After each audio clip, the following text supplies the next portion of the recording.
আসসালামু আলাইকুম রহমতুল্লাহ। সবাই ভালো আছেন আশা করি। দেখতে পারতেছেন আজকের ওয়েদারটা পুরাই অন্যরকম। আমরা সাধারণত খুব সানি ওয়েদারে ভিডিও করি, তো আশা করি সবাই ভালো আছেন। আমাদের আজকের টপিকটা হচ্ছে চিত্তাদিনেঞ্জা ইতালিয়ানা।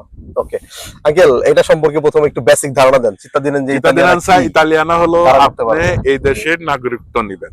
তার জন্য নরমালি যদি ইমিগ্রান্ট হন, সৌজন্য ফ্লুসিতে আসেন বা সানাতরিতে লিগ্যাল হন, তাহলে ওই যে আমার রেসিডেন্টের ব্যাপারে আমাদের যে আলোচনা হয়েছে, একটা টপিকের রেসিডেন্ট, এই রেসিডেন্টের জন্য খুব জরুরি এবং 10 বছর কন্টিনিউ রেসিডেন্ট থাকতে হবে। মাঝখানে গ্যাপ থাকলে হবে না। গ্যাপ যদি থাকে তাহলে সেটাকে যদি 90 দিনের বাইরে, যদি ইতালির বাইরে থাকে তাহলে সেটা আর পূরণ করা সম্ভব নয়, নতুন করে আবার শুরু হবে 10 বছর। আর যদি 90 দিনের ভিতরে থাকতে হবে। আর যদি ধরে আঙ্কেল 90 দিন ইতালিতেই ছিল কিন্তু তার রেসিডেন্স কন্টিনিউ ছিল, সেটা জাস্টিফিকারে করলে সেটা কমনে ওই গ্যাপটা পূরণ করা যাবে। আচ্ছা আচ্ছা, বুঝতে পারছি আঙ্কেল।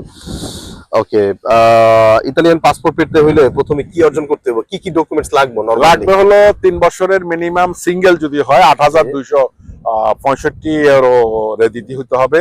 কন্টিনিউ কাজ থাকতে হবে, কোনো ধরনের পেনালের কোনো সমস্যা থাকা যাবে না, এবং অর্থাৎ যেটা কারিকা পেন্ডেন্টে ফুলিতে হতে হবে, এবং বাংলাদেশও কোনো ধরনের পেনালের কোনো সমস্যা থাকতে পারবে না। আচ্ছা আচ্ছা, এগুলা নরমাল আর আজিলও যারা মারে তাদের 5 বছর রেসিডেন্ট হতে হবে, এবং সার্টিফিকেট আপনার যদি কার্তা সৌজন্য হয় তাহলে B1 লাগবে না, না হলে B1 সার্টিফিকেট লাগবে, অর্থাৎ লেভেল B1 ইটালিয়ান ল্যাঙ্গুয়েজ। বুঝতে পারছি আঙ্কেল। অনেকের আদুয়ের সার্টিফিকেট আছে অনেক আগের, ওইটা আদুয়ের সার্টিফিকেট দিয়ে তো কার্তা সৌজন্য পিরিয়ড লঙ্ঘ যদি থাকে তাহলে তার B1 সার্টিফিকেট কোনো প্রয়োজন নাই। ওকে, বুঝতে পারছি আঙ্কেল। নাগরিকত্ব একজন পাওয়ার পরে কি কি মনে করেন, অনেকে মনে করেন নাগরিক তো উনি এই দেশের নাগরিক।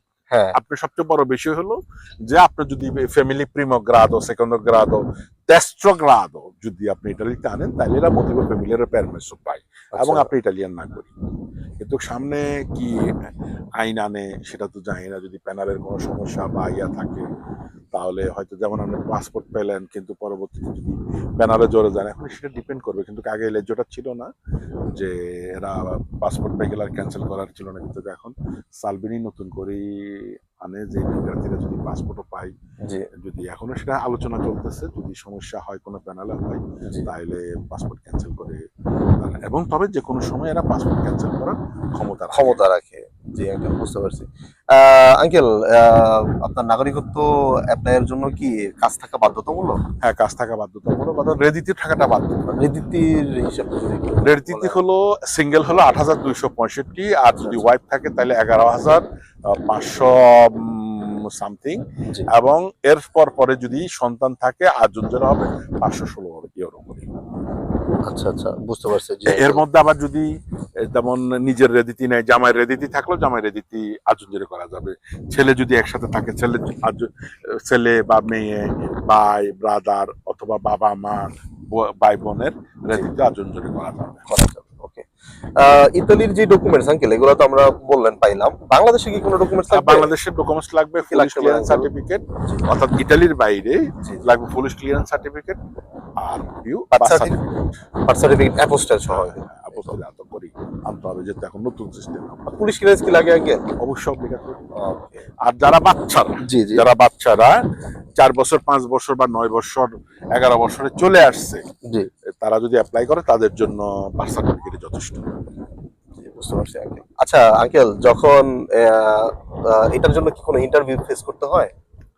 যদি মনে করে এর আগে নাই, ওই তোমার ফাইনালের আগে অনেক সময় আগে আসতো, ক্যারাবিনারি আসতো, টাকায় নিত, বাসা